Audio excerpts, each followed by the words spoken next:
إن الحمد لله الذي نحمده ونستعينه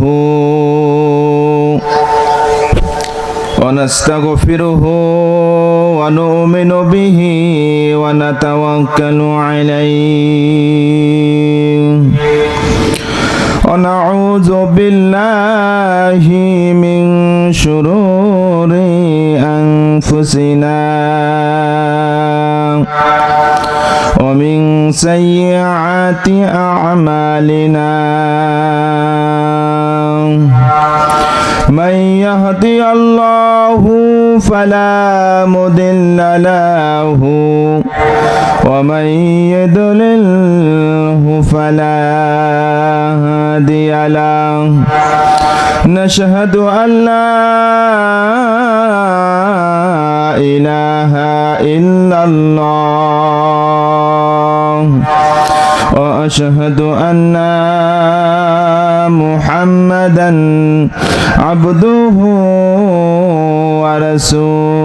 ورسوله الذي أرسله بالحق بشيرا ونذيرا وداعيا إلى الله بإذنه وسراجا منيرا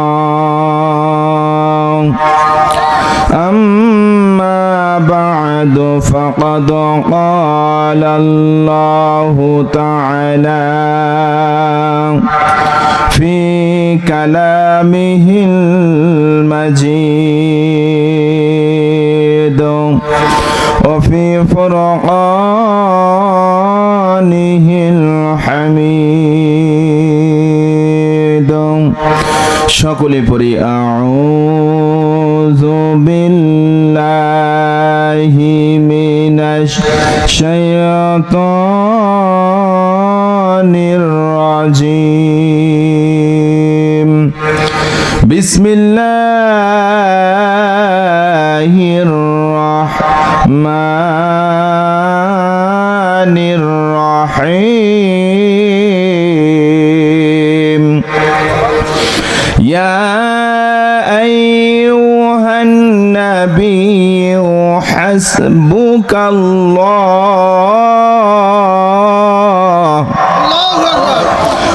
ومن اتبعك من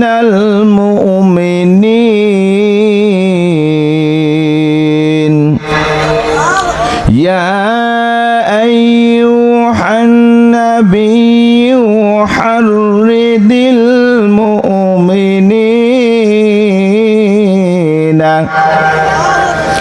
المؤمنين على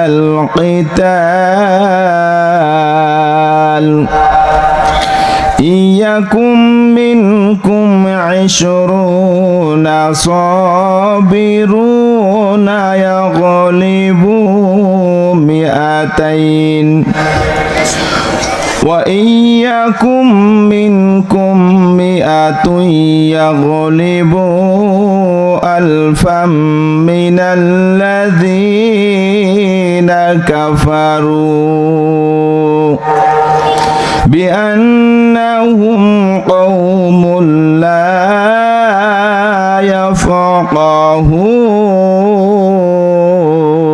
يفقهون صدق الله العظيم وقال رسول الله صلى الله عليه وسلم حسنوا القرآن بأصواتكم فإن صوت الحسن والقرآن يزيد الحسن رواه الترمذي إن الله وملائكته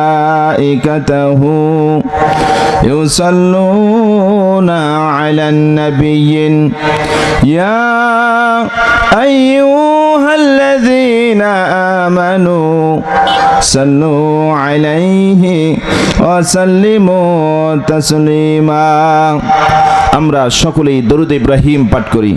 আল্লাহুম্মা সাল্লি আলা মুহাম্মাদিন ওয়া আলা আলি মুহাম্মাদ কামা সাল্লাইতা আলা ইব্রাহিম ওয়া আলা আলি ইব্রাহিম ইন্নাকা হামিদুম মাজিদ আল্লাহুম্মা বারিক আলা মুহাম্মাদিন ওয়া আলা আলি মুহাম্মাদ কামা বারাকতা আলা ইব্রাহিম ওয়া আলা আলি ইব্রাহিম ইন্নাকা হামিদুম মাজিদ।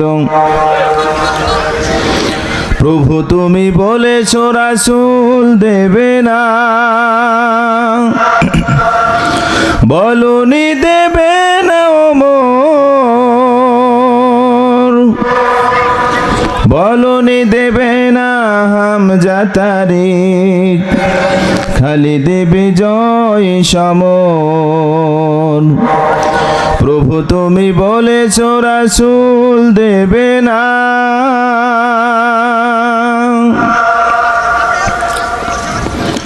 ঐতিহ্যবাহী বড় মির্জাপুর যুব সমাজ কর্তৃক আয়োজিত, যুব সমাজ কর্তৃক পরিচালিত বড় মির্জাপুর শান্তি সংঘের উদ্যোগে তৃতীয়তম বার্ষিকী 2 দিন ব্যাপী তাফসীরুল কোরআন মাহফিল।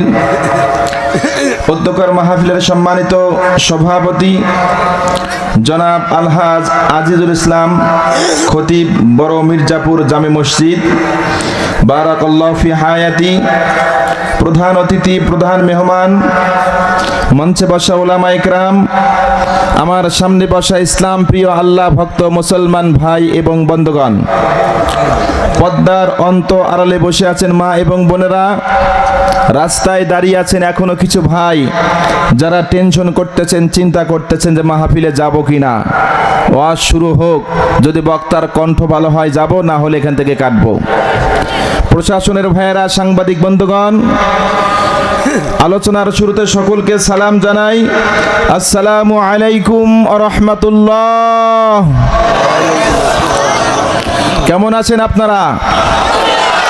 আমাদের ভালো রেখেছেন কে? আল্লাহর প্রতি বিশ্বাস আমাদের আছে না নাই? কম না বেশি? প্রাণ খুলে সেই আল্লাহর প্রতি শুকরিয়া জ্ঞাপন করি শুরুতেই, যে রব আপনাকে আমাকে ভালোবেসে মহাব্বত করে আজকের এই তাফসীর মাহফিল পর্যন্ত পৌঁছিয়ে দিয়েছেন। আমরা সম্মানের সহিত, ইজ্জতের সহিত এখানে আসতে পেরেছি, বসতে পেরেছি। শুরুতেই সেই রবের শুকরিয়া আমরা সকলেই বলি আলহামদুলিল্লাহ। দরুদ এবং সালাম বর্ষিত হোক বিশ্ব মানবতার মুক্তির দিশারি আকাই নামদার তাজদারে মদিনা আহমদে মুস্তাফা মুহাম্মদে মুস্তাফা, যে নবীকে আমরা কলিজা দিয়ে ভালোবাসি। কথা বলেন ঠিক কিনা? নবীর জন্য জীবন দিতে প্রস্তুত আছেন না নাই? নবীর জন্য ঘর ছাড়তে রাজি আছেন না নাই? নবীর জন্য দেশ ত্যাগ করতে রাজি আছেন না নাই? নবীর প্রেমে মাতোয়ারা হয়ে জীবনকে বিলিয়ে দিতে আমরা কার্পণ্য করি না, টেনশন করি না। আমরা শুরুতেই সেই নবীর প্রতি দরুদ পড়ি, সকলে বলি সাল্লাল্লাহু আলাইহি ওয়াসাল্লাম। শ্রদ্ধা ভরে স্মরণ করি এবং দোয়া করছি তাদের জন্য যে সকল মাদ্দে মুজাহিদগণ রক্ত দিয়েছেন, জীবন দিয়েছেন, বাংলাদেশকে স্বাধীন করেছেন। এবং দোয়া করছি আমরা যারা মঞ্চে আছি, সামনে আছি, রাস্তায় আছি, মহিলা মা বোন সহ আমাদের পরিবার থেকে যারা ইন্তেকাল করেছেন, আল্লাহ সকলকে মাফ করে দেন। সকলে বলে আল্লাহুম্মা আমিন।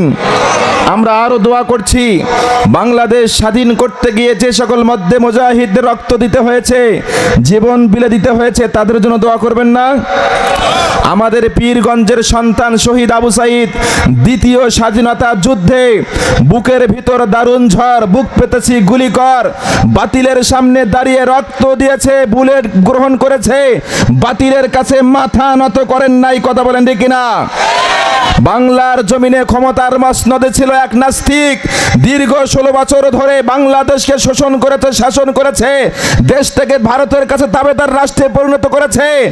আমরা অসংখ্য আন্দোলন দেখেছি, সংগ্রাম দেখেছি, জীবন দেওয়া দেখেছি, ফাঁসির মঞ্চে গিয়েছে। এরপরেও এই নাস্তিক বাংলাদেশ থেকে ছাড়ে নাই, ভারতের কাছে বিক্রির পরিকল্পনা করেছিল। কথা বলেন ঠিক কিনা? বাংলাদেশের যুবক ঐক্যবদ্ধ হয়ে আবার 2024-এর যুদ্ধে অংশগ্রহণ করে তারা আন্দোলন করে বিপ্লবের মাধ্যমে এই স্বৈরাচারকে দেশ থেকে বিতাড়িত করতে সক্ষম হয়েছে। কথা বলেন ঠিক কিনা? আমরা দোয়া করি তাদের জন্য। আল্লাহ পাক রব্বুল আলামিন যাদের ত্যাগের বিনিময়ে স্বাধীনতা দিয়েছেন, আজকে এই মাহফিলগুলো পেয়েছি। গত বছর কিন্তু এরকম মাহফিল হয় নাই। হয়েছিল? হইতে দেয় নাই, বাধা দিয়েছে। শুধু না তাই নয়, নেতার বাড়িতে ঘুরতে ঘুরতে স্যান্ডেল ক্ষয় হয়েছে, এরপরে অনুমতি পাওয়া যায় নাই। কথা বলেন ঠিক কিনা? আমি নিজে সাক্ষী, নিজে প্রমাণ দেই। আমার কাছ থেকেও মাহফিল করার জন্য তারা ট্যাক্স চেয়েছে, তবে দেই নাই। বলছে হুজুর টাকা দিলে মাহফিল করতে দেবো, অন্যথা দেব না। বললাম তোমার মুখে জুতার বাড়ি ছাড়া আর কিচ্ছুই নাই। কথা বলেন ঠিক কিনা? এই জন্য দোয়া করে তাদের জন্য আল্লাহ পাক রব্বুল আলামিন তাদেরকে কবুল করুন এবং জান্নাতের মেহমান হিসেবে কবুল করুন। সকলে বলি আল্লাহুম্মা আমিন। আর জোরে বলি আল্লাহুম্মা আমিন। রাগ করতেছেন? চলবে? কোরআন থেকে কথা বলা যাবে? উঠে যাবেন? বিরক্ত হবেন? এলাকার লোকজন কিছু কিছু লোক উঠে যায়, তবে আমার মাহফিলে লোক ওঠে না, যেহেতু আমি কোরআন থেকেই কথা বলি, এই জন্য লোক ওঠে না। এরপরেও যদি প্রয়োজন হয় যাওয়া লাগে, অনুমতি নেবেন। অনুমতি পর্যন্ত প্রসাব, টয়লেট যাওয়া লাগে, চাপ, মুরব্বীরা চাপ সহ্য করতে পারে না। তো আমি এরকম একটা মাহফিলে গিয়ে শিখাইয়া দিলাম যে বাবা যদি প্রসাব হয় 1 নখ দেখাবেন, বাথরুমে যাওয়ালে 2 নখ দেখাবেন। তো এক মুরব্বী উঠে 3 নখ তুলে দাঁড়িয়ে আছে। তো বললাম বাবা একও বুঝি, 2ও বুঝি, 3 তো বুঝি না। বলতেছে হুজুর একটা টান দেব, বিড়ি খাওয়া যাবে? বিড়ির সঙ্গে মুসলমানদের সম্পর্ক থাকতে পারে? বিড়ির মধ্যে জাহান্নামের 3টা লক্ষণ। জোরে বলেন কয়টা? আমি কি বলবো? 1 নম্বর লক্ষণ, বিড়িতে আগুন আছে না নাই? জাহান্নামের লক্ষণ হলো আগুন। আল্লাহ পাক রব্বুল আলামিন যখন বান্দাদেরকে জাহান্নাম দেবে, আযাবের মধ্যে দেবে, ওইখানে কিন্তু আগুন দিয়ে বান্দাদেরকে ঝলসানো হবে। কথা বলেন ঠিক কিনা? এই জন্য আগুন আছে না নাই? বিড়ি খাইতে গেলে, ধূমপান করতে গেলে আগুন লাগে কি লাগে না? এরপরে 2 নম্বর হলো ধোঁয়া। জোরে বলেন কি? ধোঁয়া আছে না নাই?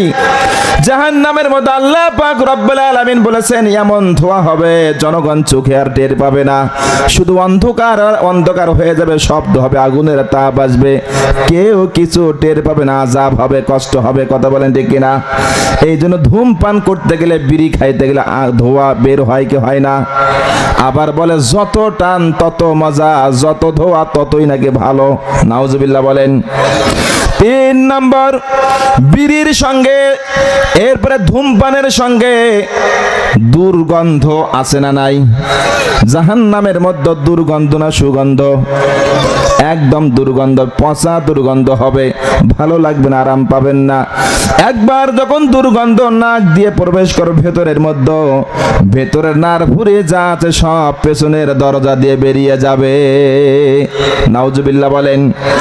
এই জন্য বিড়িতে জাহান্নামের কয়টা লক্ষণ? বিড়ি কি আপনারা খাবেন? খান নাকি? হ্যাঁ, অনেকে খায়। হুজুর কেমনে বলি? অনেকে খায়। বিড়ির সঙ্গে মুসলমানের সম্পর্ক থাকতে পারে? কথা বলেন পারে? শোনো বাংলার মুসলমান, তামাক বিড়ি দিয়ে কেন করো সম্মান? কথা বলেন ঠিক কিনা? বলে গেছেন নবী নেশার বস্তু সবই, বলে গেছেন নবী নেশার বস্তু সবই বিলকুল হারাম। শোনো বাংলার মুসলমান, তামাক বিড়ি দিয়ে কেন করো সম্মান? কথা বলেন ঠিক কিনা? এই জন্য বিড়ি আছে যেখানে আমরা নাই, নেশা আছে যেখানে আমরা নাই, নেশা আছে যে দলে আমরা নাই। কথা ঠিক থাকবে? সামনে কিন্তু বক্তব্য আছে আমার, সব বলে দেবো আজকে ইনশাল্লাহ। ভাইয়ের আমরা এই জন্য বিড়ি খাওয়ার জন্য কেউ ছুটি চাবেন না, রাজি আছেন ইনশাল্লাহ? রাগ করতেছেন? খারাপ লাগতেছে? আমি সরাসরি কোরআনের দিকে যাব, সাইড কথা আজকে বলবো না। ভাইয়ের আমার আপনাদের খেদমতে বলে যাই, আল্লাহ রাব্বুল আলামিন আপনাকে আমাকে তৈরি করেছেন মহব্বত করে, ভালোবেসে। একটা মাত্র কারণ, সেটা আল্লাহ জানিয়ে দিলেন, ওয়ামা খালাকাতুল জিন্না ওয়াল ইনসা ইল্লা লিয়াবুদুন।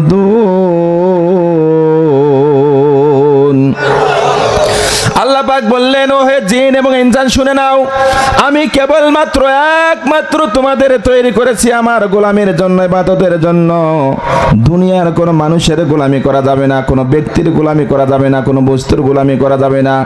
গোলামি যদি করতেই হয় এবং করতেই হবে, সেটা হলো আমার আল্লাহ, যে আল্লাহ গোটা বিশ্ব জাহানের মালিক। কথা বলেন ঠিক কিনা?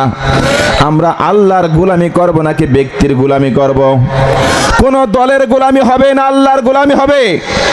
গোলামি হবে আল্লাহর জন্য, আল্লাহর জমিনে আল্লাহর দ্বীন কায়েমের জন্য, আল্লাহর জমিনে কোরআনের হুকুমত কায়েমের জন্য। কথা বলেন ঠিক কিনা? এই জন্য কারা কারা চান বাংলার জমিনে কোরআনের রাষ্ট্র কায়েম হোক? দুহাত উঁচু করে একটু আল্লাহকে দেখাইতে হবে, হাত লম্বা করতে হবে। লিল্লাহে তাকবীর, লিল্লাহে তাকবীর। আল কোরআনের আলো সংসদে জ্বলো, কোরআন আছে যে দলে, নামাজ আছে যে দলে, ইসলাম আছে যে দলে, নারে তাকবীর। হাত নামান, ওয়াদা ঠিক থাকবে ইনশাআল্লাহ। সম্মানিত ভাইয়ের আমার, এই জন্য সামনের দিকে যাচ্ছি, সময় একদম অল্প, খুব বেশি সময় হয় না, দ্বিতীয় বক্তা তো খুব বেশি কথা বলা যায় না। এই জন্য সংক্ষিপ্ত কথা আমি পরিষ্কার করে আপনাদের খেদমতে বলে যাই, শুনুন। আল্লাহ পাক রব্বুল আলামিন বলতেছেন, শোনো শোনো, সূরাতুল আনফাল। কি সূরা? আনফাল। জোরে বলেন। সূরার নাম আনফাল। সূরা নাম্বার হলো 8, আয়াত নাম্বার হলো 64 এবং 65। দুইটা আয়াত তেলাওয়াত করেছি। দুইটা আয়াত থেকে আপনাদের খেদমতে কিছু কথা বলবো, মনোযোগ সহকারে শুনবেন। কেউ উঠবেন না, নড়বেন না, যাবেন না, কানগুলো খরগোশের মতো খাড়া করতে হবে। আমার মায়েরা বোনেরা বসে আছেন, আপনারাও শুনবেন, মা আপনাদেরও ভালো লাগবে, আপনাদেরও খেদমতে কাজে লাগবে। এই জন্য কেউ নড়াচড়া করবেন না, কানগুলো খরগোশের মতো খাড়া করবেন। আমি আপনাদেরকে বলে যাই, আল্লাহ পাক রব্বুল আলামিন পবিত্র কালামুল্লাহ শরীফ সূরাতুল আনফাল 64 নম্বর আয়াতে বলতেছেন, ইয়া আইয়ুহান নাবিয়্যু হাসবুকাল্লাহু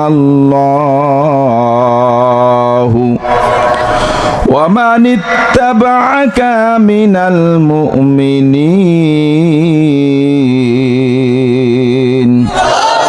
জোরে বলেন, কার কথা? আল্লাহ পাক বললেন, হে নবী, ইয়া আইয়ুহান নাবিয়্যু, হে আমার নবী, হাসবুকাল্লাহ, তুমি জানিয়ে দাও আল্লাহ তাদের আপন হয়ে যাবে। যারা মুমিন, যারা ইমানদার, যারা আল্লাহওয়ালা, তাদের বন্ধু কে? তাহলে আমরা মুমিন না মুনাফিক? সকলে বলে মুমিন না মুনাফিক? আমরা সকলে মুমিন। আমাদের ঈমান আছে না নাই?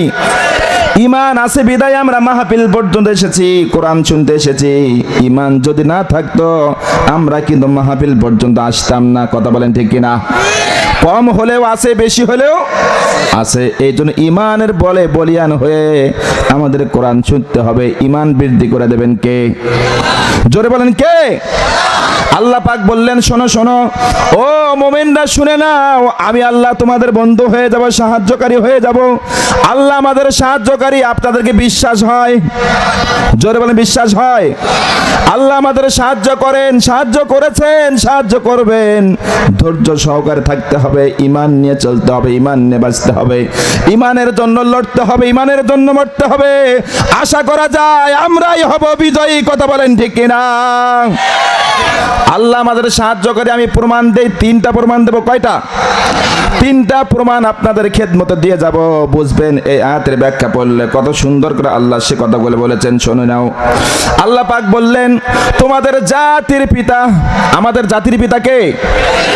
অনেকগুলো বক্তব্য তার ইচ্ছা হচ্ছে, মনে হয় অনেক কথা বলে, কিন্তু সময় হবে না। আমাদের জাতির পিতা ইব্রাহিম। কথা বলেন ঠিক কিনা? তাহলে এখন আপনাদের আরো একটা কথা বলে যায়, আমাদের পিতা কয়জন? একজন। 5 জন। জোরে বলেন কয়জন?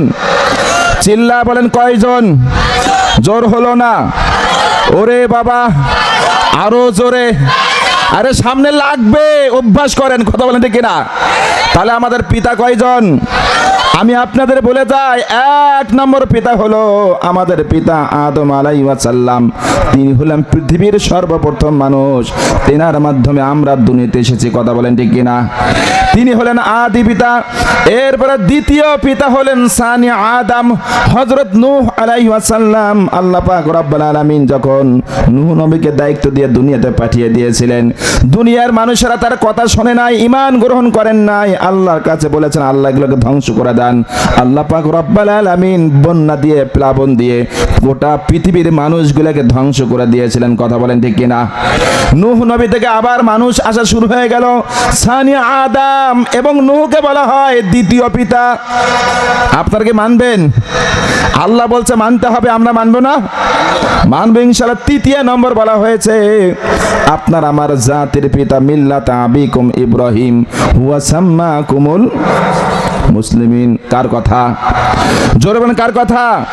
জাতির পিতা ইব্রাহিম আলাইহিস সালাম, আপনার পিতা আমার পিতা। আবার যদি পৃথিবীর জমিনে কেউ কারো বাবারে পিতা বানাইতে চায়, কেউ কারো স্বামীরা পিতা বানাইতে চায়, এগুলো পিতা নয়, এগুলো হলো জুতার পিতা। কথা বলেন ঠিক কিনা? এই জন্য জাতির পিতা ইব্রাহিম, শেখ মুজিব ঘোড়ার ডিম। কথা বলেন ঠিক কিনা? এই জন্য জাতির পিতা আমরা ইব্রাহিম ছাড়া কাউরে মানি? মানবো? আবার কেউ যদি বলে আমার স্বামীরা তোমাদের পিতা মেনে নাও, আমরা সেটারও মানতে রাজি ইনশাআল্লাহ। বলেন। এরপরে বন্ধুগণ 4 নম্বর বলা হয়েছে, শোনো শোনো, তোমাদের পিতা হলো মুহাম্মদ রাসূলুল্লাহ সাল্লাল্লাহু আলাইহি ওয়াসাল্লাম।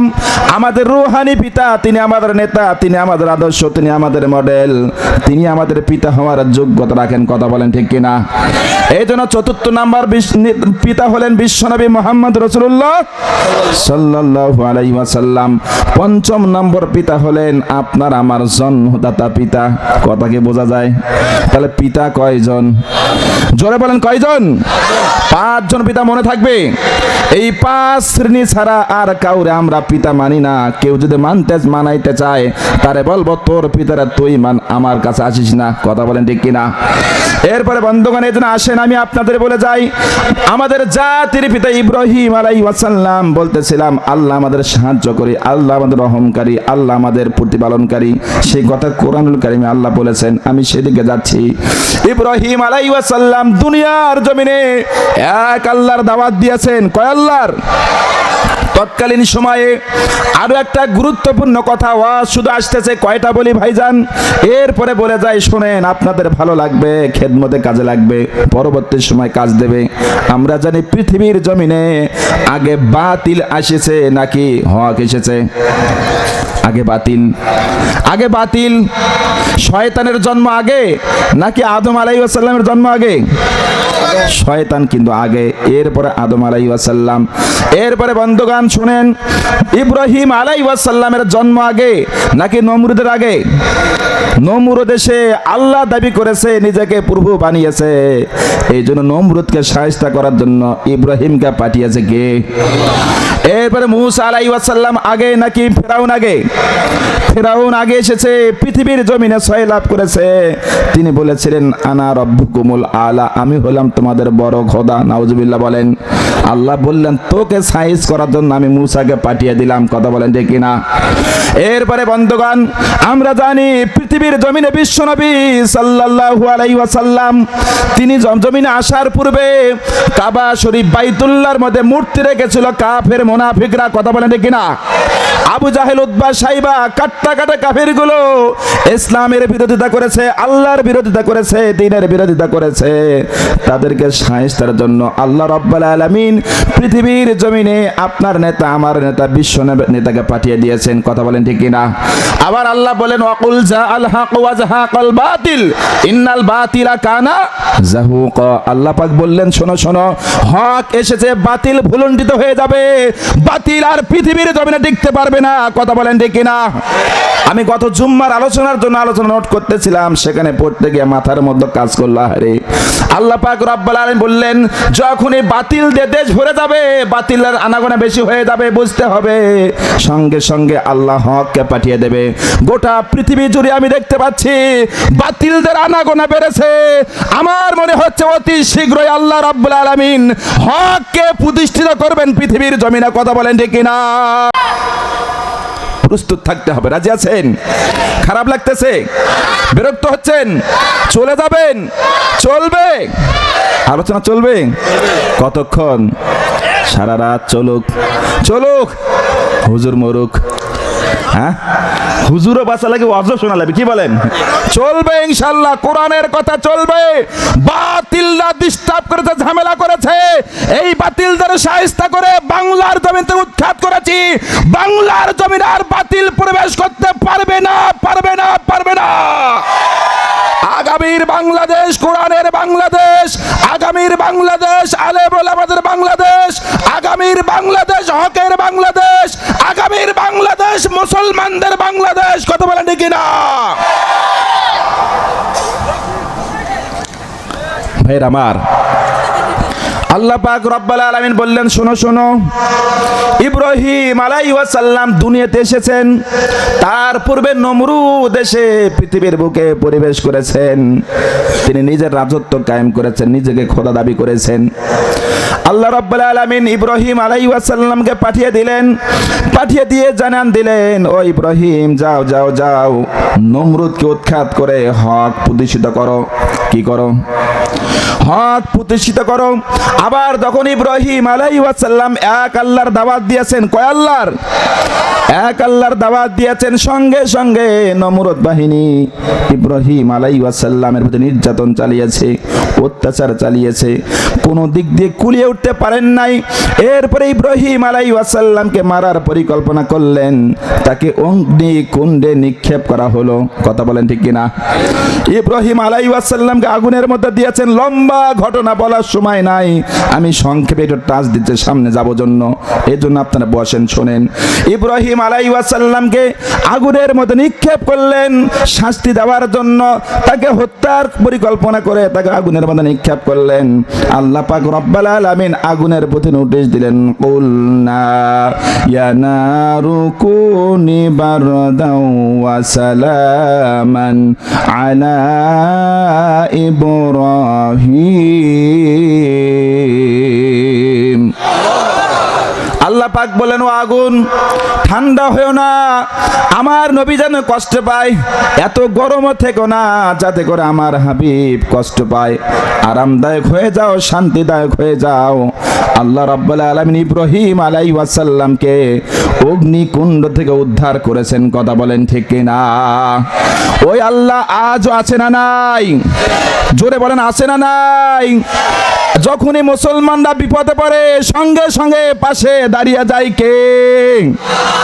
এই জন্য বন্ধুগণ হতাশ হওয়া যাবে না, টেনশন করা যাবে না। ইব্রাহিম আলাইহিস সালামকে আল্লাহ রাব্বুল আলামিন উদ্ধার করলেন। এরপরে বন্ধুগণ মুসা আলাইহিস সালাম আল্লাহর নবী, আল্লাহর পয়গাম্বার, যখন বিপদের মধ্যে পড়েছিলেন, কেমন বিপদ? মুসাকে শায়েস্তার জন্য আল্লাহ অর্ডার করলেন, যাও দাও মুসাকে ফিরাউনকে শায়েস্তা করো। মুসা আলাইহিস সালাম ফিরাউনকে শায়েস্তার পরিকল্পনা নিয়ে দাওয়াত দিলেন। ফিরাউন তখন মুসা নবীর প্রতি নির্যাতন চালালেন, এমন ভাবে দাবার দিয়েছেন, ধাওয়া দিয়েছেন। মুসা আলাইহিস সালাম তার সঙ্গী সাথে কয়েকজন মিলে দৌড় দিয়েছেন পালানোর জন্য, জীবন রক্ষার জন্য দৌড় দিয়েছেন। দৌড়াইতে দৌড়াইতে যখন নদীর পাশে চলে গেলেন, নদীর পাশে যাওয়ার পর দেখা গেল সামনে সব কাফের বেঈমানরা ফিরাউন সহ দল বল বল নিয়ে আসতেছে। মুসা আলাইহিস সালাম এবং তার সঙ্গী সাথীদের হত্যা করবে এই পরিকল্পনা সামনে আসতেছে। মুসা আলাইহিস সালাম পানির সামনে দাঁড়িয়ে গেলেন, নদীর সামনে দাঁড়িয়ে গেলেন। তার সঙ্গী সাথীরা বলতেছেন, মুসা নবী আর মনে হয় বাঁচার কোনো পথ নাই, আজকে বাঁচতে পারবো না। এই যে নমরুদ, এই যে ফেরাউন বাহিনী দল বল নিয়ে আমাদের সামনে চলে এসেছে, এখন তো আমাদের হত্যা করে ফেলবে, কি হবে? আর তো আমরা বাঁচতে পারবো না, এখন কি হবে? কোথায় যাব? কেমনে বাঁচবো? টেনশন আছে না নাই? টেনশন করতেছে। মুসা আলাইহিস সালাম আল্লাহর প্রতি ধৈর্য ধারণ করলেন, আল্লাহকে ডাকলেন, আল্লাহকে স্মরণ করলেন। এবার সঙ্গী সাথীরা বলতেছেন, কেমনে বাঁচবো? টেনশন, কেমনে বাঁচবো? আবার আল্লাহ রাব্বুল আলামিন তখন বললেন, ওয়া আনজাইনা মুসা ওয়া মান মাআহু আজমাইন। আল্লাহ পাক বললেন, মুসা ও তার সমস্ত লোককে যারা তার সঙ্গে ছিল, আমি তাদের সকলকে বিপদ থেকে উদ্ধার করেছি। জোরে বলে আল্লাহু আকবার। আল্লাহ পাক রব্বুল আলামিন বিপদ থেকে উদ্ধার করলেন, মুসা আলাইহিস সালামকে উদ্ধার করলেন, সঙ্গী সাথে উদ্ধার করলেন। কিভাবে উদ্ধার হয়ে গেল? মুসা আলাইহিস সালামকে বললেন, মুসা পানির দিকে সামনে এগিয়ে যাও। হাতের মধ্যে কি বলে? আল্লাহ আমার হাতের মধ্যে লাঠি। আল্লাহ বললেন, লাঠি নিয়ে পানির মধ্যে আঘাত করো। আঘাত করার সঙ্গে সঙ্গে পুরা পানির মধ্যে, নদীর মধ্যে বিশাল রোড বানিয়ে দিয়েছেন কে? জোরে বলেন কে? আল্লাহ রাব্বুল আলামিন বিশাল রোড বানিয়ে দিলেন। এবার এই রোড তৈরি হয়ে গেল। আল্লাহ বললেন, মুসা তুমি তোমার সঙ্গীকে নিয়ে পার হয়ে যাও। মুসা আলাইহিস সালাম সঙ্গী সাথীদের নিয়ে নদীর মধ্যে রওনা দিলেন, বিশাল রোড দিয়ে রওনা দিলেন। এইদিকে ফেরাউন বাহিনী দল বল নিয়ে যখন মুসা আলাইহিস সালামকে ধাওয়া করেছেন, নদীর কিনারায় এসে দেখে বিশাল কারবার শুরু হয়েছে। কি হয়েছে? কি হয়েছে? মুসা আলাইহিস সালাম দল বলকে নিয়ে নদীর মধ্যে যাচ্ছে, রোড হয়ে রোড দিয়ে পার হয়ে যায়। আল্লাহর বান্দা মুসা আলাইহিস সালাম নদীর মাঝামাঝি যখন গেলেন, ফেরাউন বাহিনী নিয়ে তখন প্রবেশ করলেন। এরা যখন মাঝামাঝি এসেছে, আল্লাহ রাব্বুল আলামিন মুসা আলাইহিস সালাম এবং তার দলবল যখন সামনে উঠে গেলেন, নদী থেকে সামনে উঁচুতে উঠে গেলেন, এরা মাঝামাঝি গিয়েছেন। সঙ্গে সঙ্গে পানির প্রতি নোটিশ দিয়ে আল্লাহ রাব্বুল আলামিন পানিকে একাত্রিত করে দিয়েছেন। কথা বলেন ঠিক কিনা? মুসা আলাইহিস সালাম বিপদ থেকে রক্ষা পেয়েছেন, কিন্তু ফেরাউন বাহিনী ওই দিন বাঁচতে পারে না। এই কথা বলেন ঠিক কিনা? ফেরাউন সহ তার দল বল সব পানির মধ্যে চুপানি খেয়ে দুনিয়া থেকে বিদায় গ্রহণ করেছে। বিশাল লম্বা ঘটনা ছিল, বলার সময় নেই, আমি সামনে আলোচনা করব। আমার মুসলমান ভাইরা, যুবক ভাইরা, আপনাকে রাগ করতেছেন নাকি? বিরক্ত হচ্ছেন? চলবে ইনশাআল্লাহ। এরপরে দেখেন, দুইটা বললাম, তৃতীয় নম্বর আপনাদের খেদমতে বলে যাই, মনোযোগ দিতে হবে, একটু কানটা খরগোশের মতো খাড়া করতে হবে। আমার মায়েরা বোনেরা, কানগুলো খরগোশের মতো খাড়া করবেন, একটু শুনবেন আমি আপনাদের কি বুঝাই। সামনে আপনাদের নিয়ে স্পেশাল বক্তব্য আছে, মা মন খারাপ করবেন না, শোনেন আপনাদের বিষয়ে কথা বলবো। এরপরে মুসলমান ভাইরা, যুবক ভাইরা, 3 নম্বর বিষয় আমি বলে যাই। আল্লাহর নবী, বিশ্ব নবী জনাবে মুহাম্মদ রাসূলুল্লাহ, সকলে বলে সাল্লাল্লাহু আলাইহি ওয়াসাল্লাম, আল্লাহর নবী দাওয়াতি কাজ করেছেন। জোরে বলেন, কি করেছেন? দাওয়াতি কাজ করেছেন। 40 বছর বয়সে নবুয়ত পেয়েছেন, আল্লাহর পক্ষ থেকে দাওয়াতের মিশন পেয়েছেন। 40 বছরের পূর্বে বিশ্বনবী মক্কার জমিনে ইসলাম কায়েম করার জন্য চেষ্টা চালিয়েছেন, বিভিন্ন সংগঠন তৈরি করেছেন, ইকামতের দিনের কাজ করেছেন, কিন্তু আল্লাহ প্রদত্ত বাণী ছিল না, সংবিধান ছিল না, যার কারণে 40 বছরে করতে পারে নাই। 40 বছর বয়সে মুসা আল্লাহর নবী সাল্লাল্লাহু আলাইহি ওয়াসাল্লামকে আল্লাহ রাব্বুল আলামিন নবুয়তের দায়িত্ব দিলেন। এরপরে একাধারে 9 বছর ধরে দাওয়াতি কাজ করলেন, দাওয়াতি মিশন চালালেন। 9 বছর চালানোর পর অত্যাচার শুরু হয়ে গেল, তুমুল নির্যাতন শুরু হয়ে গেল। এরপরে বিশ্বনবী সাল্লাল্লাহু আলাইহি ওয়াসাল্লামকে জেলের মধ্যে নেওয়া হলো। জেলের মধ্যে নেওয়া হয়েছে। আমরা মনে করি হুজুররা মনে হয় এমনি এমনি জেল খাটে। জেল খাটার অভ্যাস আপনাদের আছে নাকি? আছে? ফাইল পাটি কেউ আছেন নাকি আমার সামনে? দেখি ফাইল, বোঝেন ফাইল? কেউ আছেন? হাত তুলেন দেখি কারা কারা ফাইল বসছিলেন, জেল খাটছেন, আছেন কেউ? নাই, কেউ নাই। এই তো আছেন, এই তো মুরব্বী বলছে আছে, এই তো আমার চাচা শ্বশুর উনি আছে, আমি তো আছি। আমার মতো ছোট্ট একটি গোলাম আল্লাহর এই বান্দা একবার দুইবার নয় 5 বার জেলের মধ্যে নিয়েছে। আরে কষ্ট, নির্যাতন চালিয়েছে, অত্যাচার করেছে, রিমান্ড নিয়ে আমার মতো ছোট্ট এই বান্দাকে হাত পা বেঁধে একাধারে 8 দিন রিমান্ডে রেখে দিয়েছে, উপর করে ফেলে নির্যাতন করেছে। কিন্তু বাতিলের কাছে মাথা নত করি নাই, আপোষ নাই, সংগ্রাম করেছি। আল্লাহকে ডেকেছে, আল্লাহ রাব্বুল আলামিন এই জানোয়ারদের হাত থেকে আমাদের উদ্ধার করেছে। কথা বলেন ঠিক না? মামলা এক না দুঃখ না, এখনো আমার নামে এখনো 26টা মামলা আছে। কয়টা মামলা? 26টা মামলা এখনো রানিং আমার নামে আছে। এতগুলো মামলা নিয়ে চলেছি, কখনোই বাতিলের কাছে আপোষ করি নাই, করব না। জীবন যাবে, রক্ত দেব, ফাঁসির মঞ্চে যাব, বাতিলের কাছে আপোষ হবে না। বাংলার জমিনে কোরআনের রাজ কায়েমের জন্য লড়াই করব, লড়াই চলবে, জীবন দেব, জীবন যাবে, এরপরে বাতিলদের কাছে কখনো আপোষ হবে না।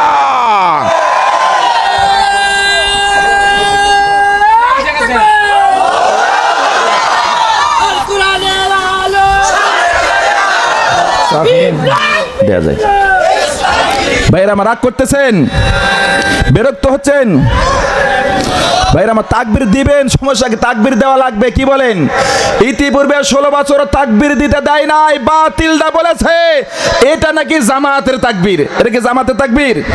এটা মুসলমানদের তাকবীর। আল্লাহর নবী বলেছেন কুল্লু তাকবীরাতিন সাদাকা, প্রত্যেকটি তাকবীর হবে সাদাকা সমতুল্য সব। তুমি জয় বাংলা আর জোর স্লোগান যতই দাও না কেন, এই স্লোগান আল্লাহর আরশে পৌঁছে না।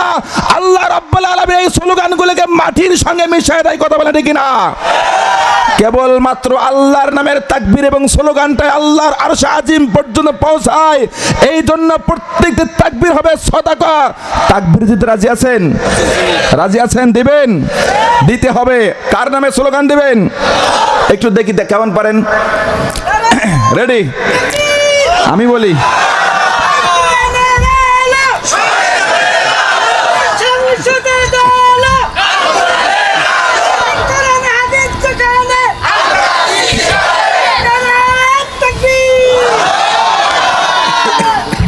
চলবে? সম্মানিত ভাইয়ের আমার, সম্মানিত উপস্থিতি, অনেক কথা পেটের মধ্যে জমা আছে। 16 বছর বলতে দেয় নাই, মেমোরি ফুল আছে। এখন মেমোরি ছেড়ে দেওয়ার সময়। কথা বলেন ঠিক কিনা?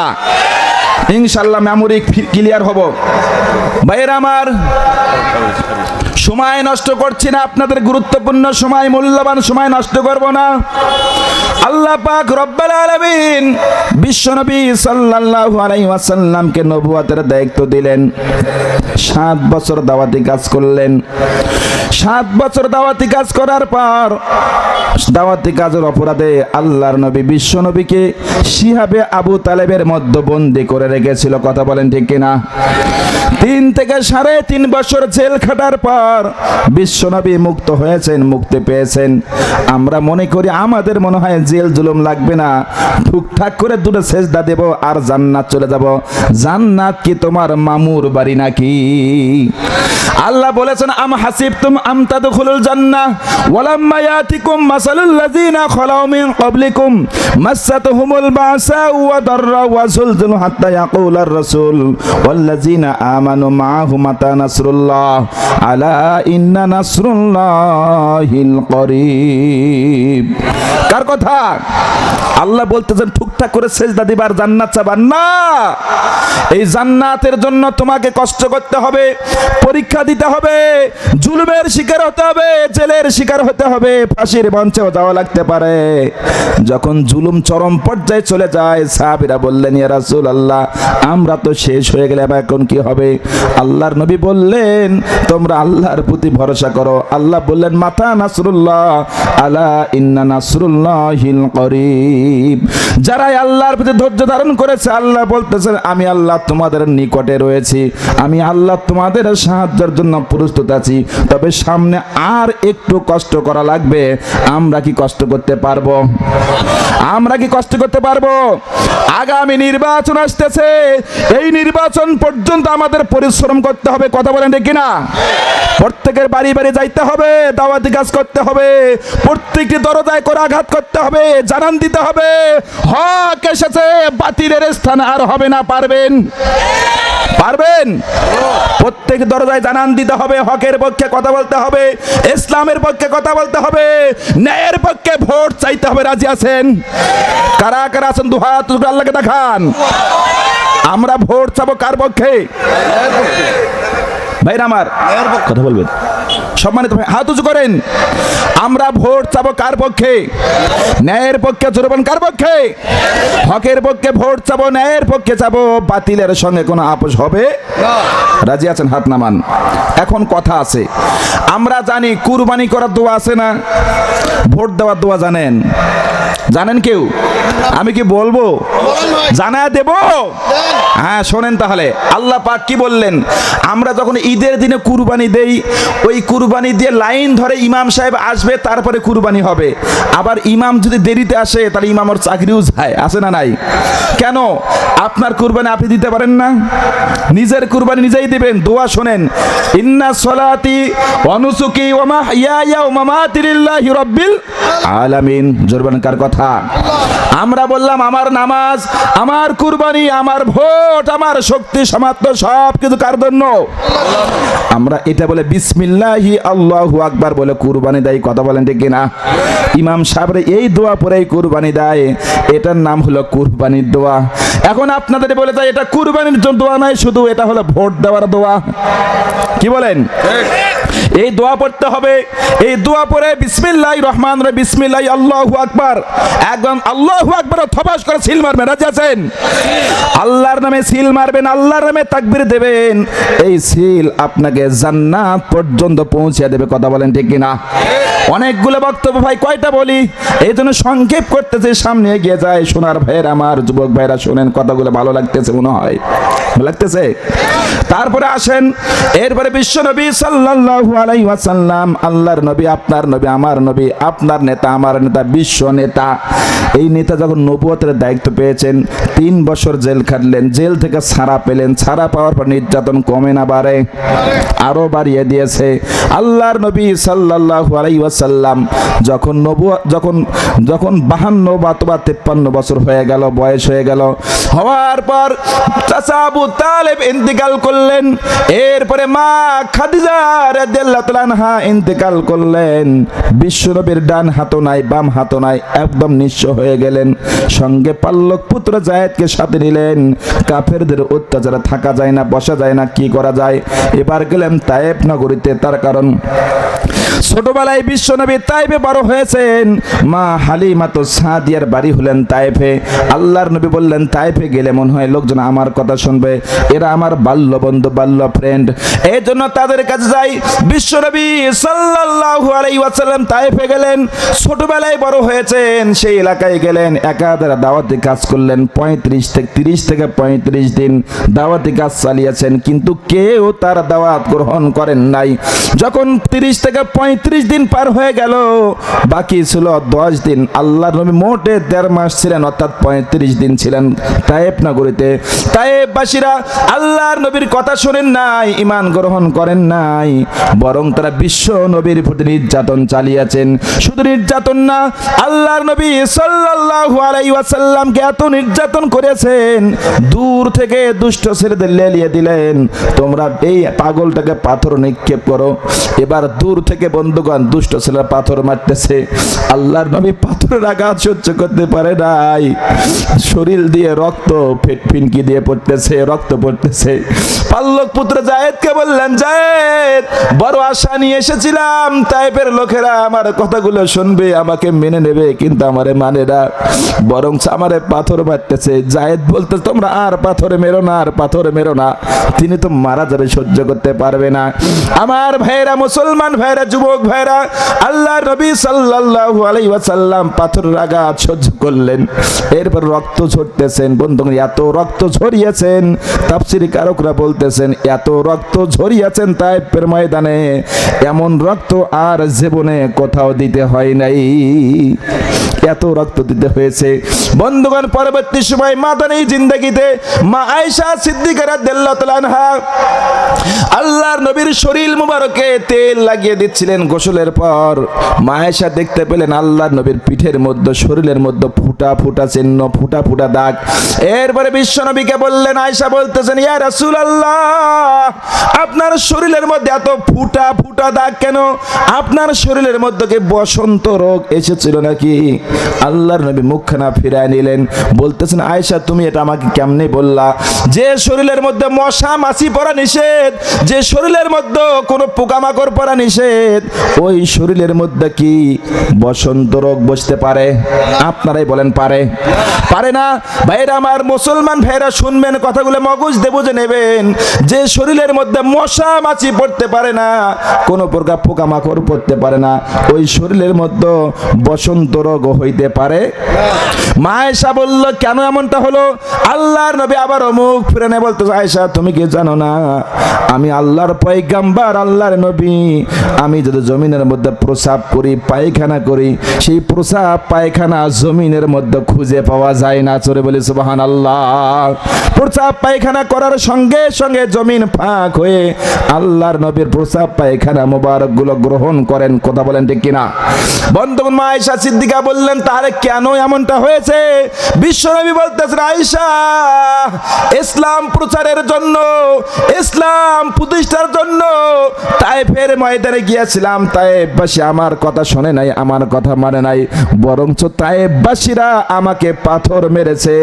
সেই পাথরের ক্ষত বিক্ষত চিহ্নগুলো আজও আমার শরীরের মধ্যে বহন করে।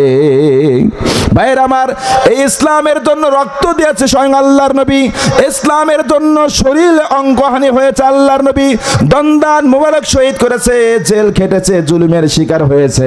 আজকাল মনে হয় ইসলাম প্রতিষ্ঠার জন্য এমন কিছুই হবে না, এটা মামুর বাড়ির মতো ইসলাম মনে হয় চলে আসবে না। এই জন্য আমাদের ত্যাগ স্বীকার করতে হবে। কথা বলেন। মুসলমান ভাইয়ের আমার, সামনে যাই, আল্লাহর নবী একদম নিঃস্ব হয়ে গেলেন, কেউ আশেপাশে নাই। এরপরে আল্লাহর নবীকে সান্ত্বনা দেওয়ার জন্য আল্লাহ রাব্বুল আলামিন মেরাজের ব্যবস্থা করেছিলেন। জোরে সরে বলি সুবহানাল্লাহ। এই মেরাজের ঘটনা বললে সময় যাবে, ওদিকে যাচ্ছে না, সামনে যাই।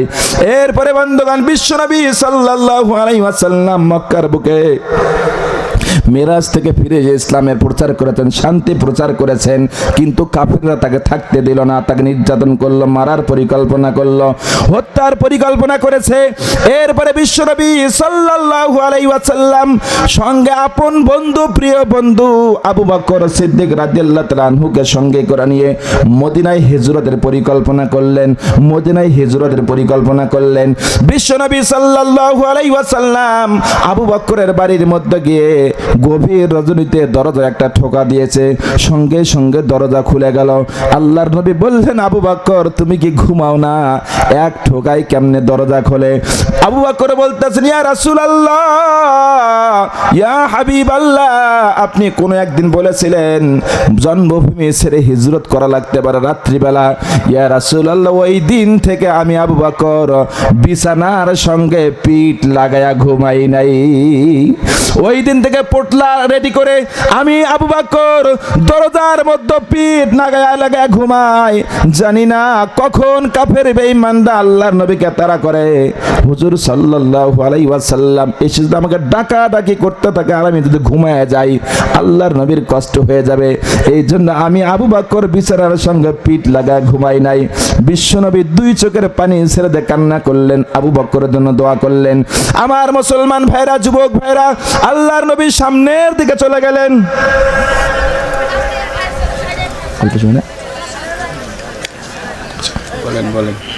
সম্মানিত ভাইরা আমার, এরপরে মুসলমান ভাইরা, যুবক ভাইরা বিশ্বনবীর সামনের দিকে চলে গেলেন। এরপরে কাফের বেঈমানরা খুঁজতেছে, আল্লাহর নবীকে খুঁজে পায় না।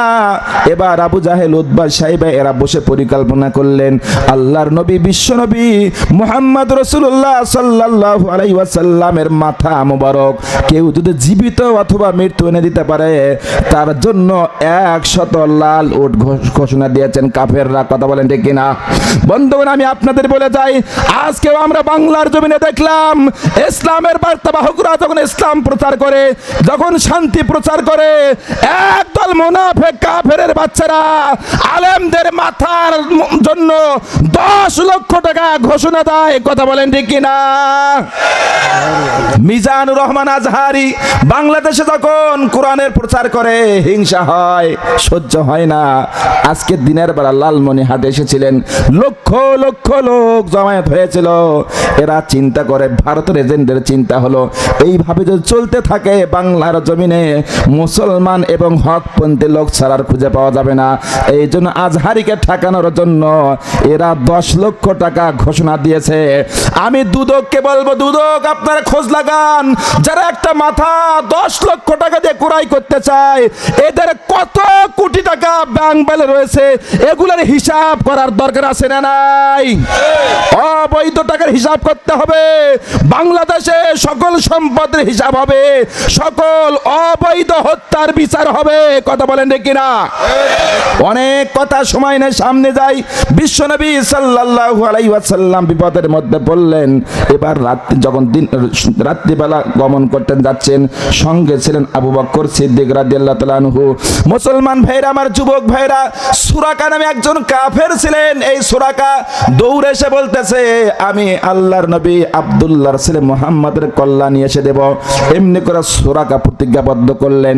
সুরাকা এবার দৌড় দিচ্ছেন, যাচ্ছেন বিশ্বনবীকে মারার জন্য। খুঁজতে খুঁজতে আল্লাহর নবীকে পেয়ে গেলেন, একদম কাছাকাছি গেলেন। যাওয়ার পর সুরাকা লাঙ্গা তরবারি উঁচু করেছে, আল্লাহর নবীর মাথা মুবারক কাটবে।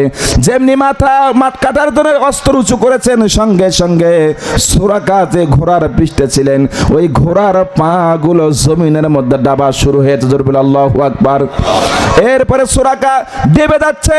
সুরাকা বলতেছেন, আল্লাহর নবী আমারে বাঁচান, আমারে বাঁচান। আল্লাহর নবী বললেন, সুরাকা উঠে এসো। সঙ্গে সঙ্গে সুরাকার ঘোড়া এবং সুরাকা উঁচুতে উঠলেন। এরপরে সুরাকাকে বল, সুরাকা তুমি কি আমারে এখনো মানবে না যে আমি আল্লাহর নবী? আমারে মেনে নাও। সুরাকা বললেন, আমি মানতে চাই, কিন্তু লোভ মানে না। কি মানে না? সবই ঠিক আছে, লোভ সামলাইতে পারি না। এরপরে সুরাকাকে বললেন চলে যাও। সুরাকা চলে যেতে ধরলেন। একটুবার যাওয়ার পর চিন্তা করতেছেন, এই যে একটা কল্লা দেখা যায়, চোট মারলে 100 লাল উট। তৎকালীন সময়ে লাল উটের দাম ছিল বেশি। মুসলমান ভাইরা, যুবক ভাইরা, এবার সুরাকা বলতেছেন, মাথার মধ্যে শয়তান চক্কর দিয়েছে, আবার দৌড় দিয়েছে বিশ্বনবীকে মারার জন্য। সামনে এগিয়ে গেলেন, যখন লাঙ্গা তরবারি উঁচু করেছেন, সঙ্গে সঙ্গে ঘোড়ার পা আবারও ডাবা শুরু হয়েছেন। আল্লাহর নবীকে ডাক দিয়ে বলতেছেন, ইয়া রাসূলুল্লাহ, আপনি আমার উদ্ধার করুন। আল্লাহর নবী বললেন, উঠে আসো। সঙ্গে সঙ্গে উঠে আসলেন। এরপরে বিশ্বনবী বললেন, এখনো কি মানবা না? সুরাকা বলে, আমি মানবো, তবে আমার লোভ কুলায় না। আমাদের লোভ আছে না নাই? এই লালসা আমাদের ক্ষতি করে। কথা বলেন বন্ধুগণ, নফসের ব্যাখ্যা করলে সময় যাবে, আমি বলবো না, সামনের দিকে যাই। এরপরে সুরাকাও চলে গেলেন। তৃতীয়বারের মতো আবারও সুরাকা আসলেন আল্লাহর নবীকে মারার জন্য, কাটার জন্য। আল্লাহর নবী বললেন, তোমারে আর বাঁচাবো না। এবার বন্ধুগণ, সুরাকা ডাবতেছে, সুরাকার ঘোড়া ডাবে, সুরাকার পা ডাবতেছে। সুরাকা তখন বলতেছে, বিপদ মুহূর্তে বলতেছে, আমি ঈমান আনলাম আল্লাহর প্রতি এবং আল্লাহর নবীর প্রতি, আমার উদ্ধার করুন। আর জীবনে আল্লাহর নবীর মাথা কাটার সাহস আমি করব না। আল্লাহর নবী বলেন, উঠে আসো। সঙ্গে সঙ্গে উঠে আসলেন। অনেক গল্প আছে, বলার সময় নেই, সামনে যাই। এরপরে বন্ধুগণ, সকাল হয়ে গেল। বিশ্বনবী সাল্লাল্লাহু আলাইহি ওয়াসাল্লাম কোথায় যাবে, কিভাবে দিন যাপন করবে? দুজন বন্ধু মিলে আবু বকরকে সঙ্গে করে নিয়ে পাহাড়ের মধ্যে গেলেন। পাহাড়ের মধ্যে গিয়ে গুহার মধ্যে প্রবেশ করলেন। বন্ধুগণ, গুহার মধ্যে প্রবেশ করলেন। কাফের বেঈমানরা বিশ্বনবীকে খুঁজতেছে। চতুর্দিকে খুঁজতে খুঁজতে আল্লাহর নবী কাছাকাছি চলে গেলেন। গুহার একদম নিকটে গেলেন। আবু বকর সিদ্দিক রাদিয়াল্লাহু তাআলা আনহু বলতেছেন, ইয়া রাসূলুল্লাহ, আর মনে হয় বাঁচা যাবে না, কারণ গুহার ভেতর থেকে কাফেরদের পা গুলো দেখা যায়, ঘোড়ার পায়ের শব্দ পাওয়া যায়। এই বিপদ থেকে আমাদের কে বাঁচাবে, কে আমাদের উদ্ধার করবে? আল্লাহর নবী বললেন, আবু বকর টেনশন করো না, হতাশ হয়ো না, এই বিপদ থেকেও আল্লাহ আমাদের উদ্ধার করবে। কথা বলেন ঠিক কিনা? আল্লাহর নবী বললেন, লা তাহজান ইন্নাল্লাহা মা'ানা। আল্লাহর নবী বললেন, যেখানে কেউ নাই সেখানে আছে একজন, তার নাম কি? চিল্লা বলেন কি? আল্লাহর নাম জোরে নিতে হয়, আল্লাহ। সকলে বলেন আল্লাহ, আর জোরে বলে আল্লাহ। সময় যে শেষ, আরো আওয়াজ হবে? চলবে? চলবে? সময় শেষ ভাই, বাদ দেই, রাগ করবেন? সামনে আর একটু বলি, অল্প কথা ভাই, মাপ চাই। মা বোন আছে না, মা একটু হলেও বলবো, বসে থাকেন। আমি আপনাদের সন্তান, মা দোয়া করবেন আমার জন্য, সারা দেশে কোরআনের কথা বলে। এরপরে 65 নম্বর আয়াত, এতক্ষণ আমি 64 নম্বর আয়াতের তাফসির করলাম। এখানে এই কথাগুলো তাফসিরে তাফহিমুল কোরআন, মারিফুল কোরআন, তাফসিরে তাবারি, এই কিতাবগুলো আমি পড়েছি, সেখান থেকে তথ্যগুলো সংগ্রহ করে আমি আপনাদের খেদমতে বলার চেষ্টা করলাম। আল্লাহ আমাকে সুযোগ করে দেখ, সকলে বলে আল্লাহুম্মা আমিন। সামনে 65 নম্বর আয়াত, আল্লাহ বলতে, শোনো শোনো, ইয়া আইয়ুহান নাবিয়্যু হাররিদিল মুমিনিনা আলাল কিতাল। কার কথা? আল্লাহ বলতে, হে নবী, হে নবী, তুমি মুমিন বান্দাদেরকে নিয়ে যুদ্ধের জন্য প্রস্তুতি নাও। জি, যুদ্ধের জন্য প্রস্তুতি নাও। কার কথা? চিল্লা বলেন, কার কথা? এই যে কথা কোরআনে আছে, আয়াতে আছে, আল্লাহ পাক বললেন যুদ্ধের জন্য প্রস্তুতি নাও।